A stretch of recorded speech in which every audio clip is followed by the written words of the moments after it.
ఓం శ్రీ సాయిరామ్. సాయి గురుకులం కార్యక్రమానికి స్వాగతం. మనందరికీ కూడా ఈ ప్రపంచంలో ఒక కోరిక ఉంటుంది. ఐశ్వర్యం ఉండాలి, సిరి సంపదలు ఉండాలి. ఇవి ఉంటేనే మనకు మనశ్శాంతి, సుఖం.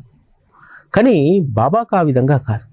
భక్తులు లేనటువంటి లోకం వారికి శూన్యంగా కనిపిస్తూ ఉంటుంది. తన లోకమే తన భక్తులుగా మలుచుకొని ఈరోజు కోట్లాది మంది హృదయాల్లో కొలువైనటువంటి దైవం శ్రీ సాయి బాబా. భక్తుడిని ఏ విధంగా తన వద్దకు రప్పించుకోవాలి, జన్మజన్మల అనుబంధం కలిగినటువంటి ఏ ఒక్కరిని కూడా వదలకూడదనేటువంటి మిషన్తో బాబా తన అవతార కార్యాన్ని ఆ రోజు నుంచి ఈ రోజు వరకు కొనసాగిస్తూ ఉన్నారు. మనందరం అనుకుంటాం మనంగా బాబాకు దగ్గరయ్యామని. కాదు, ఆయన యొక్క దృష్టి మన పైన ప్రసరించడం చేత, మన గురించి ఆయన ఆలోచన చేయడం చేత, చింతన చేయడం చేత మనం ఆయన ఒడిలోకి మనం చేరాం. మనంగా ఎవరము చేరినటువంటి వాళ్ళం కాదు. మనకు బాబాతో ఉన్నటువంటి అనుబంధం మనకు తెలియదు, కానీ బాబాకు తెలుసు. మన గత జన్మ స్మృతులు ఏమిటి, గత జన్మలో మనకు బాబాతో ఉన్నటువంటి అనుబంధం ఏమిటి అనేటువంటిది వారు మాత్రమే గుర్తించగలుగుతారు. ఎందుకంటే నానాసాహెబు బాబా దగ్గరికి వచ్చినప్పుడు బాబా చెప్పినటువంటి మొదటి మాట, నానా నీకంటే అధికులు అనేక మంది ఉన్నారు, అయినా సరే నిన్నే నేను ఎందుకు రప్పించుకున్నాను? నీకు నాకు 4 జన్మల అనుబంధం ఉంది, అది నీకు తెలియదు నాన్న, నాకు మాత్రమే తెలుసు అని చెప్పి నానాకి చెప్తాడు. ఆ రోజు బాబా వద్దకు అనేక మంది భక్తులు వస్తూ ఉన్నారు.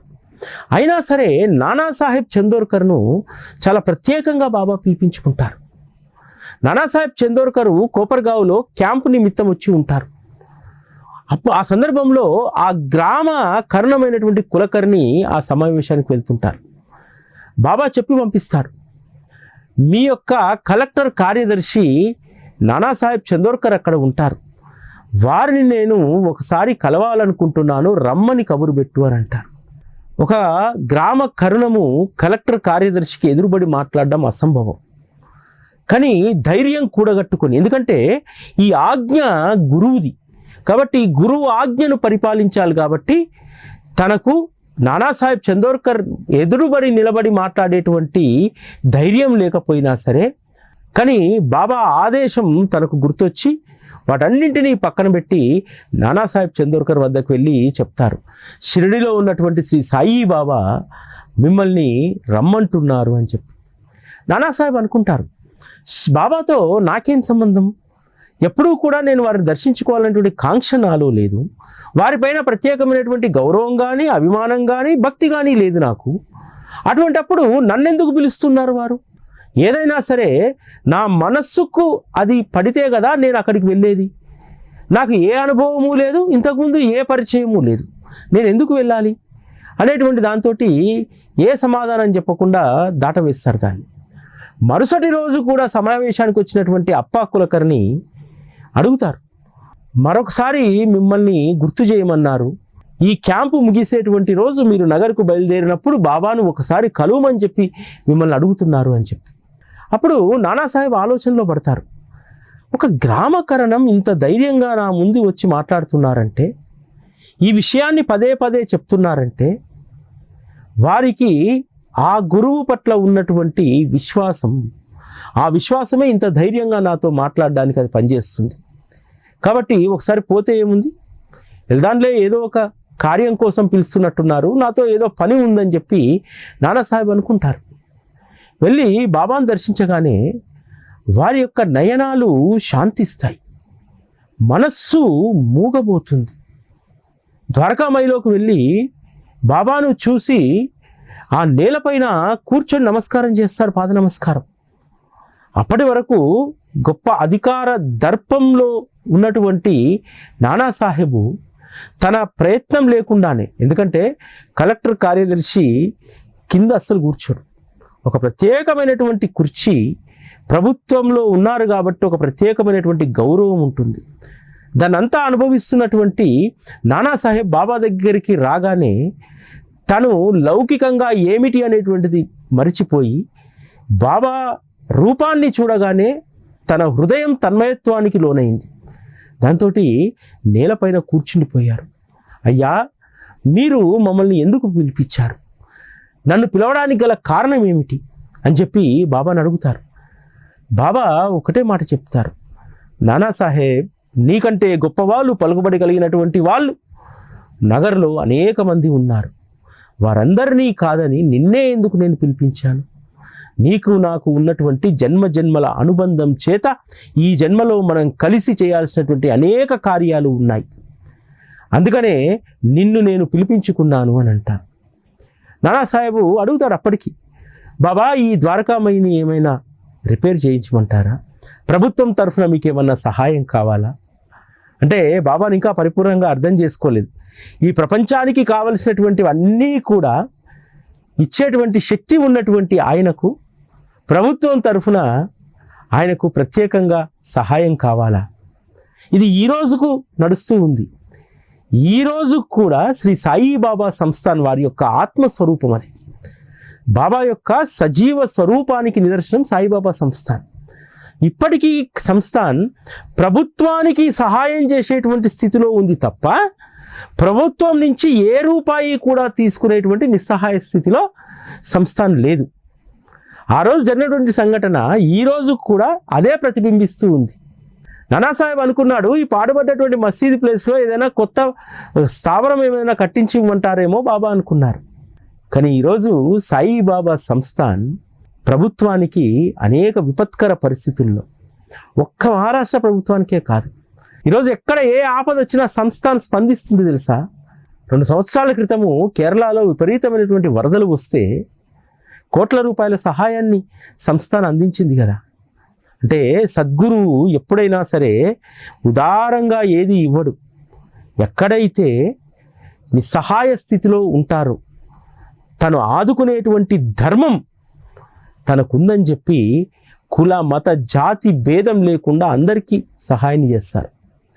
ఈరోజు ఉన్నటువంటి అనేక సంస్థలు, ధార్మిక సంస్థలు ఏదైనా సహాయం చేయాలన్నప్పుడు సంస్థలు, పీఠాలు రకరకాలై అనేక రకాలను పరిగణలోకి తీసుకుంటాయి, అనేక రకాలైనటువంటి నియమ నిబంధనలు పెట్టుకుంటాయి. మనం కేవలం ఒక రిలీజన్కి సంబంధించినటువంటి దానికే మనం ఇవ్వాలి, లేకపోతే దీనికి మాత్రమే ఇవ్వాలని చెప్పి. సంస్థాన్ అలా కాదు. ఎక్కడ ఆపదుంటే అక్కడ తన యొక్క సహాయాన్ని అందిస్తుంది. కరోనా సమయంలో కొన్ని వేల మందికి ప్రతిరోజు భోజనాలు సంస్థాన్ ఏర్పాటు చేసింది, సంస్థాన్ పంపిణీ చేసింది. ఆ విధంగా బాబా ఎప్పుడూ ఎవరి నుండి కోరుకునేటువంటి స్థితిలో ఉండరు. వారు ఇచ్చేటువంటి స్థితిలోనే వారు ఉంటారు. ఎందుకంటే ఆ భక్తులే బాబాకు బలం. నానాసాహెబ్ని ఎందుకు పిలిపించాడు? ఒక ఉన్నత శ్రేణికి సంబంధించినటువంటి భక్తులందరినీ కూడా తనతో రుణానుబంధం ఉండి ఈరోజు ఉన్నత శ్రేణిలో ఉన్నటువంటి వాళ్లకు నిజంగా చాలా ఆలస్యంగా గురువు యొక్క అనుబంధం తెలుస్తుంది. కాబట్టి వారి జీవితంలో రోజులు వృధా కాకుండా ఉండేలాగా నానాసాహెబ్ చందోర్కర్ అనేటువంటి వ్యక్తిని ఒక సాధనంగా చేసుకొని గొప్ప గొప్ప ఉపన్యాసాలు బాబా మహిమ పైన ఇప్పించి అనేక మందిని షిరిడీకి రావడానికి నానాసాహెబ్ చందోర్కర్ కారణమయ్యాడు కదా. ఈవెన్ ఆధునిక మహీపతిగా ఈరోజు పేరుగాంచినటువంటి దాస్కన్ మహారాజ్ షిరిడీకి రావడానికి అనేక సందర్భాల్లో దాట వేస్తాడు షిరిడీకి రానని చెప్పి. అయినా సరే నానాసాహెబ్ చందోర్కరు బాబా తరఫున వెంటబడి దాస్కన్ మహారాజ్ షిరిడీకి వచ్చేలాగా చేస్తాడు. అంతెందుకు అన్నాసాహెబ్ దబోల్కర్, ఈరోజు శ్రీ సాయి సచ్చరిత రాసినటువంటి అన్నాసాహెబ్ దబోల్కర్ షిరిడీకి రావడానికి కారణం నానాసాహెబ్ చందోర్కర్. బాబాకు తొలి గురు పూజ చేసి తొలి హారతి ఇచ్చినటువంటి తాత్యాసాహెబ్ నూల్కర్ షిరిడీకి రావడానికి కారణం నానాసాహెబ్ చందోర్కర్. నానాసాహెబ్ చందోర్కర్ను ఎందుకోసం బాబా పిలిపించుకున్నారు? నా నాన్న కడిగిన ముత్యము, అటువంటి కడిగిన ముత్యమే నా వద్ద ఉంది. అటువంటప్పుడు ఈ కడిగిన ముత్యం అనేక మంది నాతో రుణానుబంధం ఉన్నటువంటి వారిని తన వద్దకు తీసుకొస్తారు. అటువంటి కార్యాన్ని నానాసాహెబ్ చందోర్కర్కు బాబా అప్పగించారు. వారి యొక్క ఉపన్యాసాలకు ప్రభావితులై అనేక మంది బాబా చరణాల వద్దకు వచ్చినటువంటి వాళ్ళు శ్రేష్టమైనటువంటి భక్తులు అనేక మంది ఉన్నారు. కాకాసాహెబ్ దీక్షిత్ లాంటి ఉత్తమమైనటువంటి భక్తులు ఆ రోజు బాబా వద్దకు చేరారు. అందుకోసం నానాసాహెబ్ను ఒక సాధనంగా బాబా ఎంచుకున్నారు. ఎందుకంటే బాబా ఎప్పుడూ కూడా ఒక మహిమ చూపెట్టో, లేకపోతే ముందు బాబా మహిమ చూసిన తర్వాత ఆ రోజు భక్తులు రాలేదు. వారు షిరిడీకి వచ్చి ఆ తర్వాత అనుభవాలు పొందిన తర్వాత బాబా పట్ల అనన్యమైనటువంటి భక్తిని ఏర్పరచుకున్నటువంటి వాళ్ళే అత్యధికులు. ఎందుకంటే ఏదైనా సరే దాన్ని ఆస్వాదించి అనుభవిస్తేనే కదా దాని యొక్క మహత్తు తెలిసేది. అందుకనే మొదట బాబా దర్శనానికి వచ్చినటువంటి వాళ్ళందరూ కూడా ముందు లీలను చూసినటువంటి వారు కాదు. కేవలం శ్రీ సాయిబాబా అనేటువంటి నామం, వారి మహిమను విని వచ్చినటువంటి వాళ్ళే తప్ప అనుభవాలతో వచ్చినటువంటి వాళ్ళు చాలా తక్కువ మంది.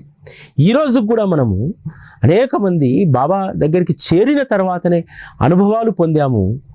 ఆ తర్వాతనే బాబాతో మనకున్నటువంటి అనుబంధాన్ని మనం గుర్తు చేసుకోగలిగాం.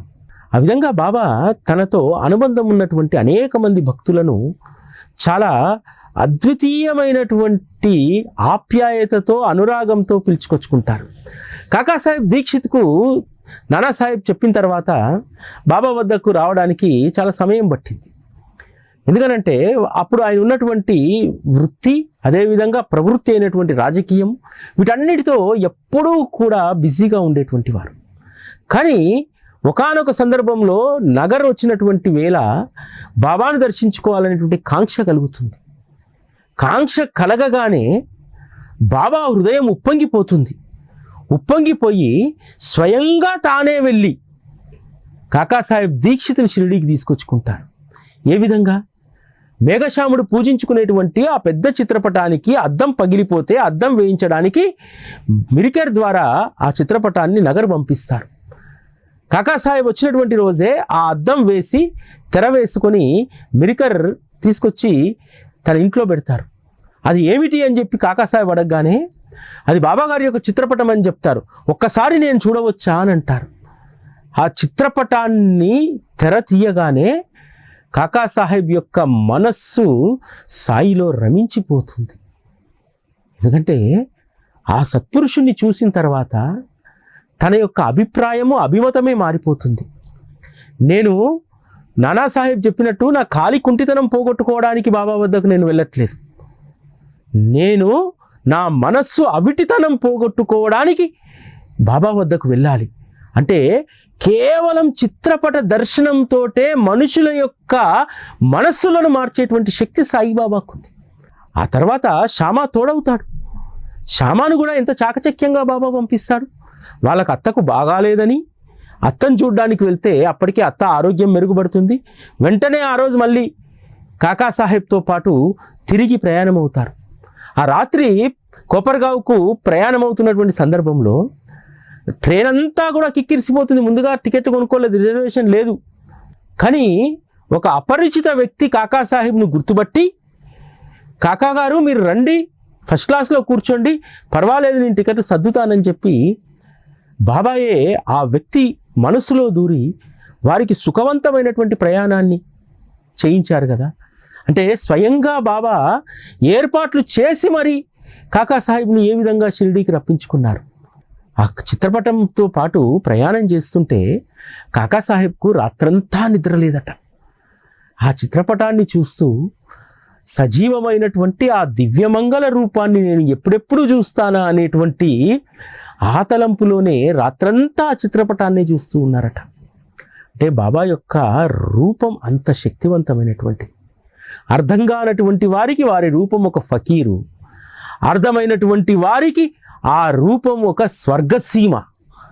స్వర్గంలో ఏ సుఖాలనైతే అనుభవిస్తామో ఆ చిత్రపటాన్ని, అదేవిధంగా వారి ఆహార్యాన్ని చూసినటువంటి నిజభక్తులు స్వర్గ సుఖాలను భూమిపైనే అనుభవించేటువంటి ఆ రూపం అలాంటిది. ఆ విధంగా కాకాసాహెబు బాబా వద్దకు వచ్చి తన అభిమతాన్ని, అభిప్రాయాన్నే మార్చేసుకొని సద్గురు సహచర్యం లేనటువంటి జీవితం వృధా అని చెప్పి అనుకుంటాడు. నా జీవితాన్ని సద్గురు చరణాల్లో నేను సద్వినియోగం చేసుకోవాలి, దాన్ని చరితార్థం చేసుకోవాలి నా జీవితాన్ని అని చెప్పి అనుకున్నాడు. ఈరోజు కాకాసాహెబ్ జీవితం చరితార్థమైంది. శ్రీ సాయి సచ్చరితలో కాకాసాహెబ్కు సంబంధించినటువంటి అనేక ప్రస్తావనలు చదివినప్పుడు మన హృదయం పులకరించిపోతుంది.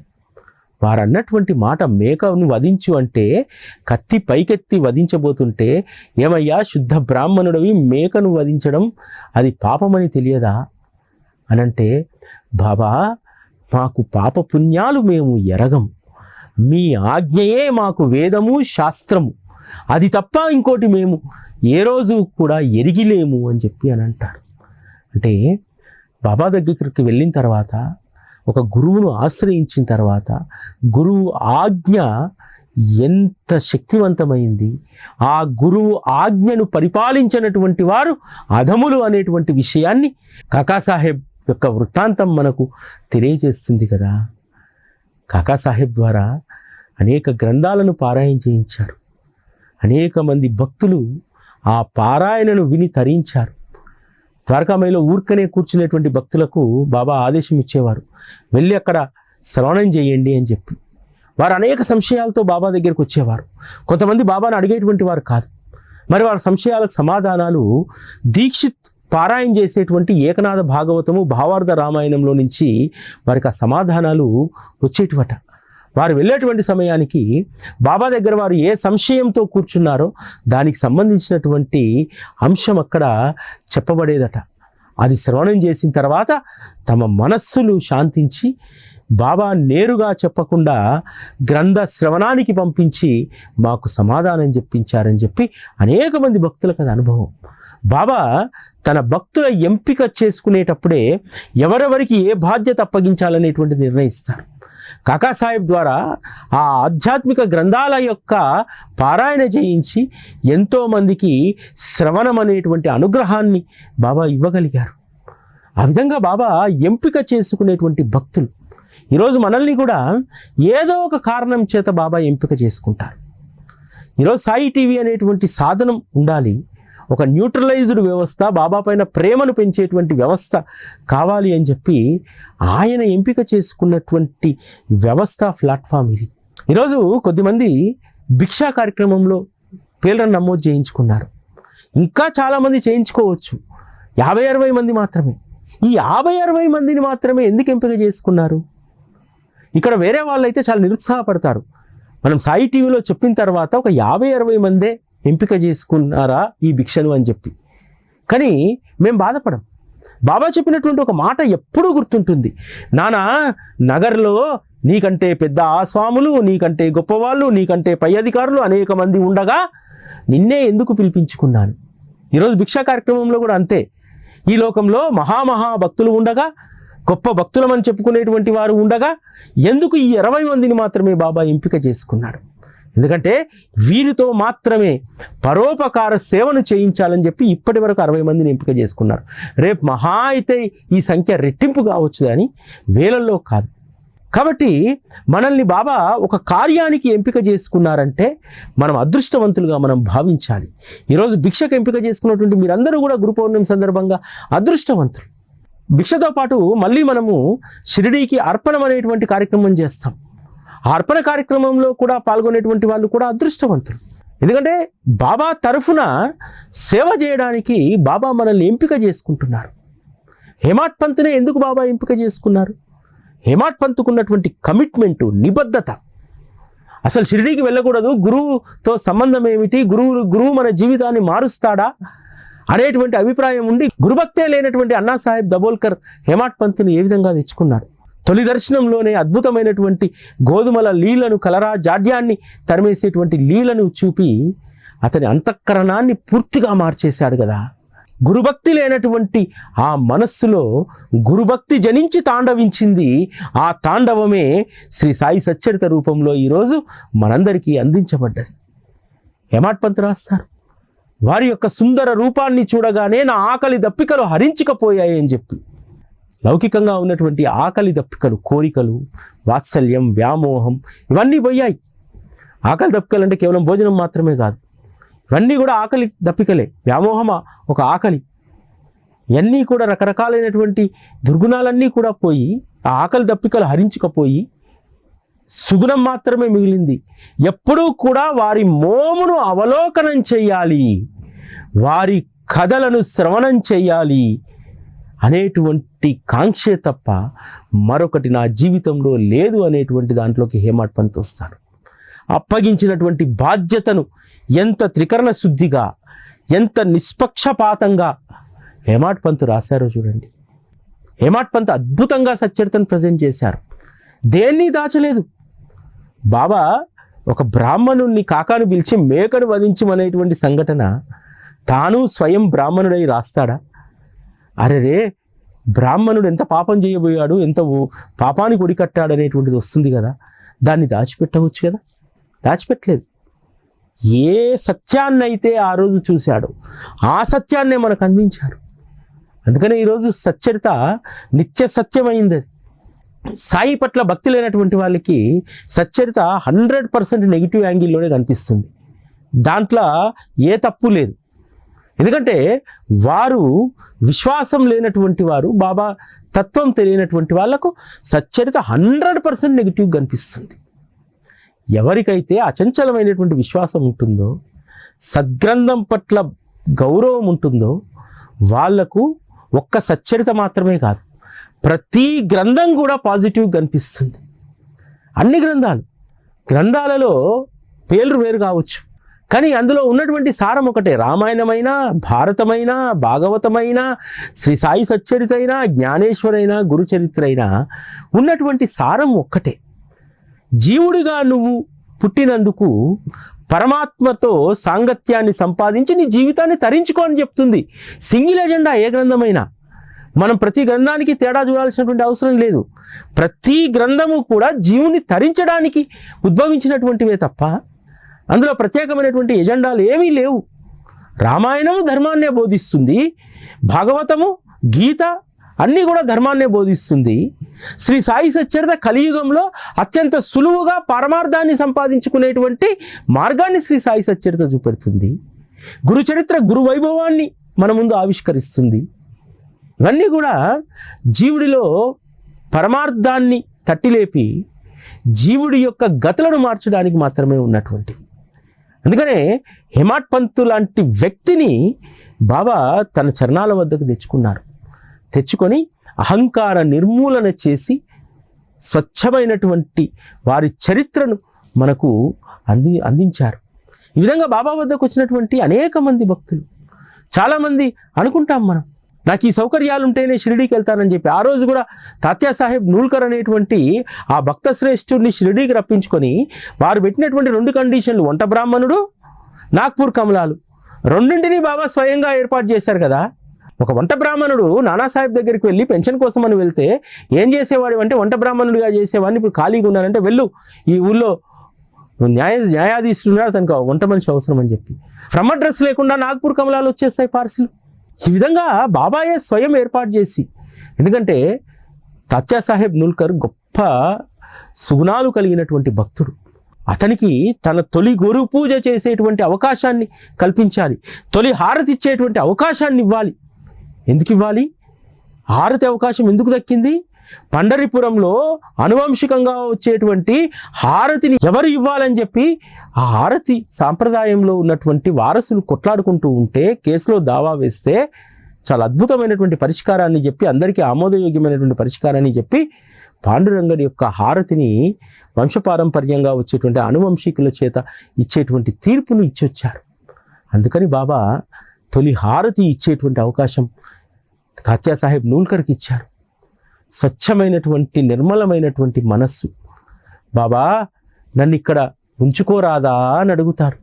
తప్పక తాత్యా సాహెబ్, నేను తప్పక ఉంచుకుంటానని చెప్పి తన వద్ద ఉంచుకొని గురుపూజ చేసేటువంటి, తొలి గురుపూజ చేసేటువంటి అవకాశం తాత్యా సాహెబ్ నూల్కర్కు దక్కింది. అంటే బాబా తన భక్తులను పిలిపించుకొని వారికి అద్భుతమైనటువంటి అవకాశాలను బాబానే ఇస్తారు. ఈరోజు ప్రతి భక్తుడికి కూడా ఒక్కొక్క రకమైనటువంటి అవకాశాన్ని ఇచ్చి వారి జీవితాలను తరింపజేస్తున్నారు. బాబా యొక్క మార్గం, వారి కృప విలక్షణమైనటువంటిది. కేవలం పూజ కోసం, పునస్కారాల కోసం భక్తుల్ని పరిమితం చెయ్యడు. భక్తుడికి గొప్ప ఉపాసన ఇస్తాడు. అందులో ప్రధానమైనటువంటిది పరోపకార సేవ, అందరినీ ప్రేమించేటువంటి గుణం. ఈ రెండూ కూడా బాబా మనందరికీ ఇస్తాడు. అందుకనే ఈరోజు గురు పౌర్ణమికి మనం చేయబోయేటువంటి సేవ బాబా ప్రేమకు ఒక ప్రతిబింబం. అది బాబా పట్ల మనకున్నటువంటి ప్రేమ ఏమిటనేటువంటిది ప్రకటించుకునేటువంటి అవకాశం ఈ గురు పౌర్ణమి సందర్భంగా వీలైనటువంటి వాళ్ళు సాయి భిక్షా కార్యక్రమంలో పాల్గొనండి. దాంతోపాటు షిరిడీకి గురు పౌర్ణమి అర్పణం సేవలో భిక్ష చేసేవాళ్ళు, భిక్ష చెయ్యని వాళ్ళు కూడా అందులో పాల్గొనడానికి సంసిద్ధంగా అండి. ఇంకా 4 రోజుల సమయం ఉంది. బాబా కోసం అర్పణం కోసం ఒక 1800 రూపాయలు పొదుపు చేసి పెట్టుకోండి. ఆ ఆనందమే వేరు. మనం కూడా గురు పౌర్ణమి రోజు ఈ పరోపకార సేవలో పాల్గొన్నామనేటువంటి గొప్ప తృప్తి, సంతృప్తి మనకు కలుగుతుంది. ఇది ఈరోజు సాయి గురుకులం. మళ్ళీ రేపటి కార్యక్రమంలో కలుసుకుందాం. అప్పటి వరకు సెలవు. నమస్కారం.